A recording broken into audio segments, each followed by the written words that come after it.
Assalamualaikum warahmatullahi wabarakatuh. Halo, perkenalkan nama saya Muhammad Hafid Al-Fariski dari mahasiswa Universitas Wahid Hasim dengan prodi Hukum Ekonomi Syariah.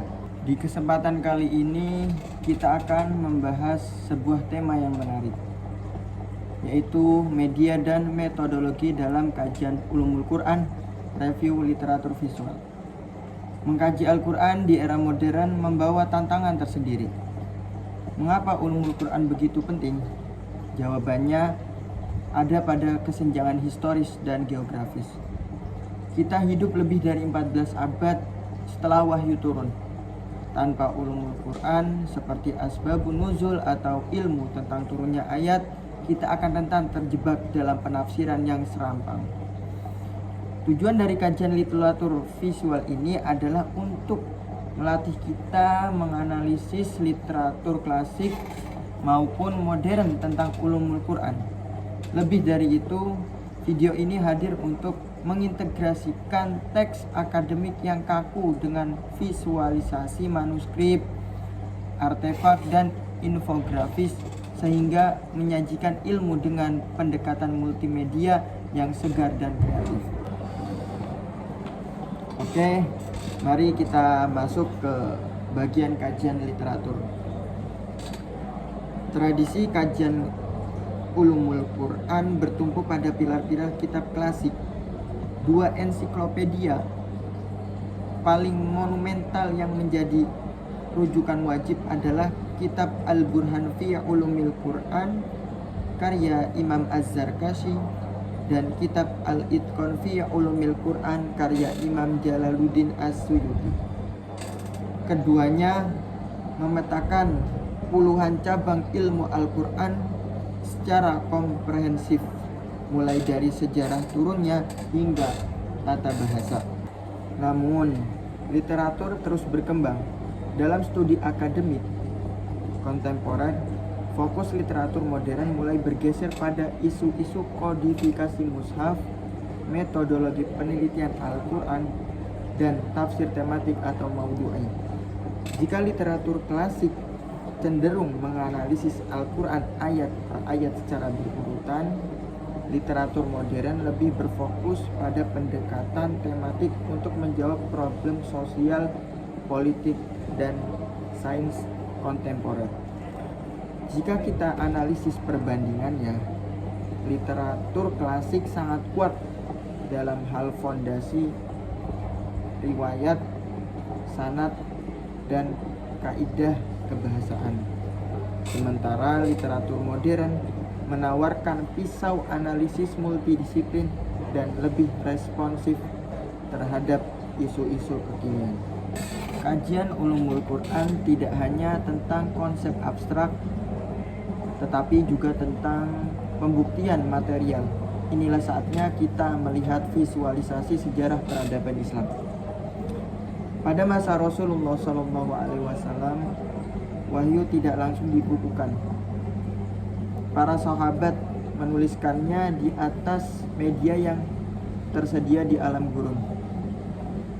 Infografis ini menunjukkan media seperti pelepah kurma, batu tipis, kulit binatang, dan tulang belulang. Keterbatasan media ini justru menjadi bukti kuatnya budaya hafalan masyarakat Arab saat itu. Seiring berkembangnya peradaban Islam, penulisan Al-Quran mulai distandarisasi. Mari kita perhatikan visualisasi manuskrip kuno ini. Ini adalah contoh manuskrip dengan kaligrafi gaya Hijazi, gaya tulisan Arab awal yang cenderung miring tanpa titik dan harokat, kemudian berkembang menjadi khot kufik yang lebih presisi, kaku, dan monumental seperti yang terlihat pada lembaran ini. Melalui manuskrip agung seperti Mushaf Samarkand dan Mushaf Topkapi peninggalan era Utsman bin Affan, kita bisa melacak rekam jejak otentisitas Al-Quran. Diagram timeline ini merangkum perjalanannya dari wahyu yang dihafalkan dan ditulis di atas tulang, dikumpulkan menjadi lembaran suhuf di era Abu Bakar, dikodifikasi menjadi mushaf standar di era Utsman, hingga menjadi mushaf cetak dan digital modern yang ada di gawai kita hari ini.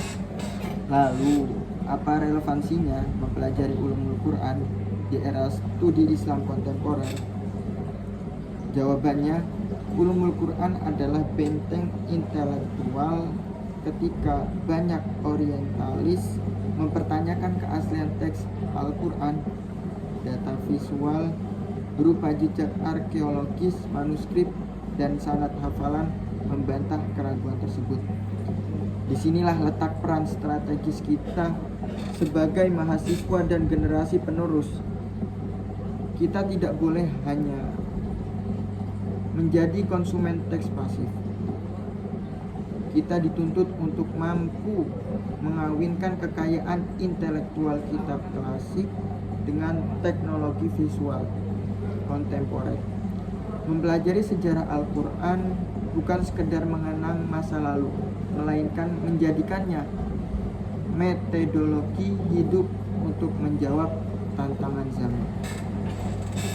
Sebagai kesimpulan, kajian literatur ini menemukan dua hal penting. Yang pertama, literatur klasik menyediakan fondasi keilmuan yang tak terbantahkan, sementara literatur modern memberikan keluasan metodologis seperti pendekatan tematik. Kedua, mengkombinasikan teks ulumul Quran dengan visualisasi material seperti foto manuskrip dan infografis sejarah terbukti sangat efektif. Nilai kreatif dari kombinasi teks dan visual ini tidak hanya memudahkan pemahaman kognitif, tetapi juga memberikan pengalaman belajar yang lebih kritis, historis, dan reflektif. Sebagai penutup, tugas kita sebagai mahasiswa dan generasi penerus bukan hanya mengagumi mushaf yang ada di tangan kita hari ini, melainkan melanjutkan estafet penjagaan dan syiar ilmu ini dengan perangkat teknologi zamannya. Kita harus mampu menjadi jembatan yang menghubungkan kedalaman Turots klasik hingga kedinamisan era digital. Saya ingin mengucapkan terima kasih yang sebesar-besarnya kepada Bapak Ali Romdoni MA PhD atas bimbingannya selama perkuliahan ulumul Quran ini, serta kepada teman-teman semua yang telah menyimak video ini hingga selesai.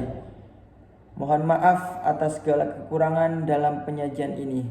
Ingatlah, Al-Quran diturunkan untuk menjadi petunjuk yang relevan di setiap waktu dan tempat. Sholihun likulli zamanin wa makanin. Dan tugas kitalah untuk terus menghidupkan maknanya. Cukup sekian dari saya, banyak kesalahan dan kurangnya saya mohon maaf sebesar-besarnya. Wallahul muwaffiq ila aqwamit thoriq. Wassalamualaikum warahmatullahi wabarakatuh.